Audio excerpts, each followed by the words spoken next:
What's good, YouTube? It's your boy, Only One KDB, and I'm back with another video. In today's video, bro, we got 8 most dangerous prisoners you never want to mess with. Now, if you're new to the channel, bro, make sure you like, share, and subscribe. Turn on that post notification bell so you be notified I drop another banger, bro. We finna get to the video, bro.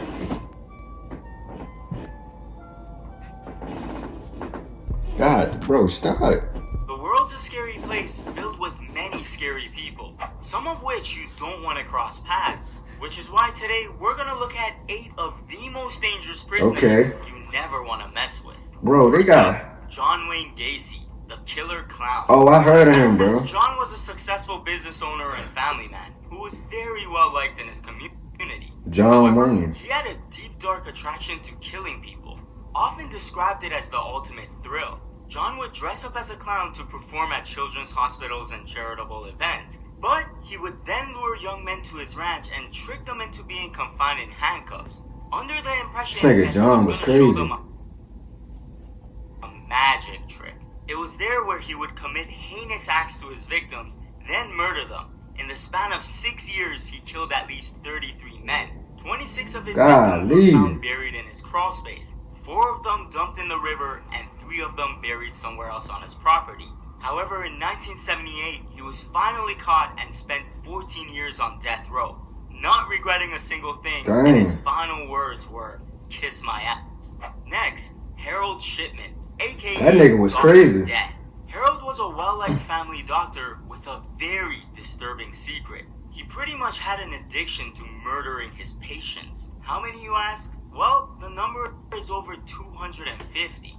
Harold's method of getting rid of his patients was an overdose injection of diamorphine, which meant you could walk into his office one day and be perfectly fine, and a few days later, you're gone. Now, he went undetected for many years until 1998.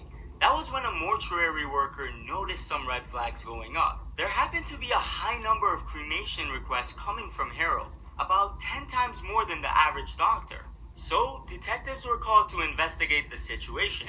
And they managed to put 2 and 2 together, realizing that this doctor, the person they trusted so much, was the one behind all of these deaths. He was then found guilty of murdering 15 patients and sentenced to life in prison with no chance of release. Next up, H.H. Bro, just imagine you going to the doctor and your doctor was like, and you ain't know your doctor was like a killer. Like, this nigga was just going to just flat out murder you. You ain't know if this nigga was going to kill you or not. You just walked in there for a regular checkup, or, you know what I'm saying, something was wrong with you, and you just went in there and that nigga just injected you with something and it just took you over. Like, it just killed you. That's crazy. But we finna continue, bro. My bad, bro. It's 9 in the morning, bro. I'm a little bit tired, bro. I ain't gonna lie. Notorious con artist who also happened to be one of America's first serial killers. He would go after everyone, men, women, children, and even had his very own murder castle. After all, this nigga had his own murder castle. Crimes he was committing. Because you see, Holmes had a lucrative business that involved the black market. He would sell the organs of his victims and even go as far as selling their bones to medical schools and laboratories. This meant that his castle was fully equipped. He had secret passageways, gas chambers, trapdoors, soundproof rooms, a dissecting table, and even a kiln. This nigga had a dissecting table. He pretty much used that to incinerate the unwanted body parts of his victims. However, police eventually caught up with him in 1896, and he confessed to 27 murders.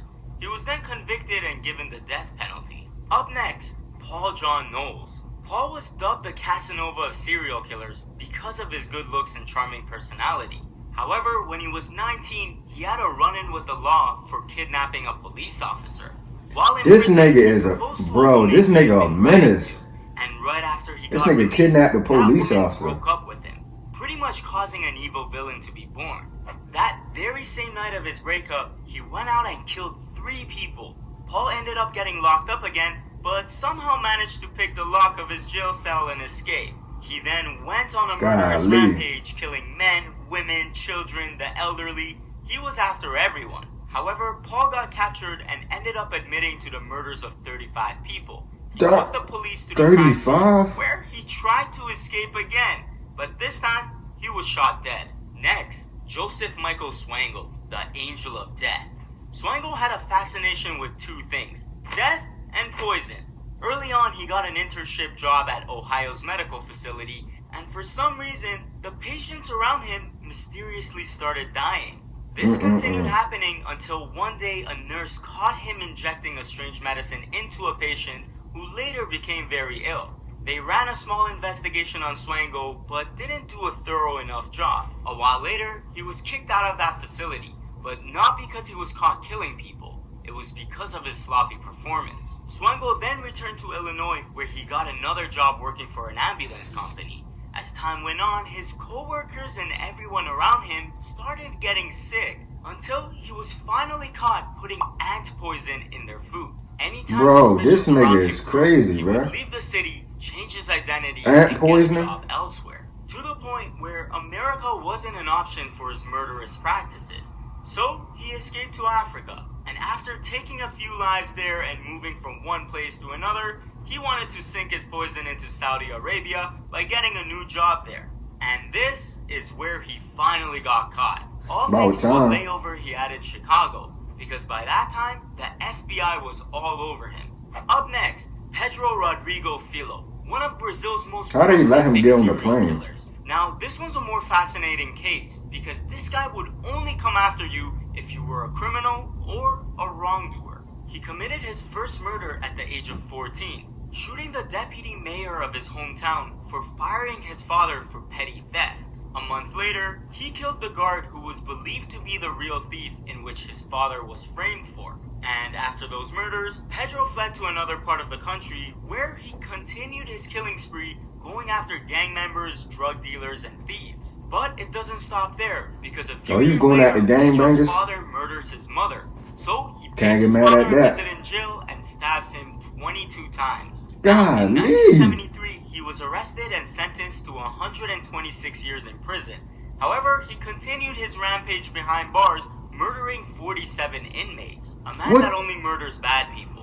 What are your thoughts on this? Next, Grady Franklin Stiles, aka Lobster Boy. Grady had a genetic deformity due to the fusion of his fingers and toes, giving the appearance of claw-like appendages. This also meant that he couldn't walk and was placed in a wheelchair. However, his upper body was extremely strong, and being an alcoholic, he would attack his wife and kids regularly. His method of doing so would be pouncing off his wheelchair and using his two fingers as pincers.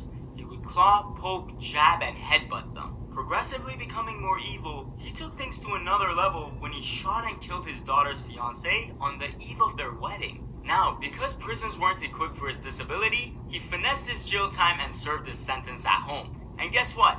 He got even worse. He continued to make the lives of his wife and kids hell, until one day, they had enough and hired their 17-year-old neighbor to shoot him in the head for $1,500. Next up, Jamie Osuna. Jamie's quite possibly one of the most cold-blooded men on this list. He's had an extremely rough childhood. Yeah, he looked cold-blooded. Look at all them damn tattoos. He has no remorse, no empathy, and has stated many times he would continue to kill over and over again. This guy's so dangerous that he can't even be locked up with other inmates, because the last time he had a cell buddy, Jamie ended up taking off his head, dissecting his body, and wearing his organs as ornaments. Now, Jamie's story gets much deeper than that, and it'll take too long for me to explain right now. So make sure to subscribe with the bell notifications on, because in a few weeks, I'm gonna make a separate video on Jamie this nigga, and his disturbing case, and you don't wanna miss he was that. ruthless, Anyway, bro. Smash the like button, and I'll see you guys next Saturday. Alright, bro, if y'all enjoyed that reaction, make sure y'all like, share, and subscribe, turn on that post notification bell, and I'm out, bro.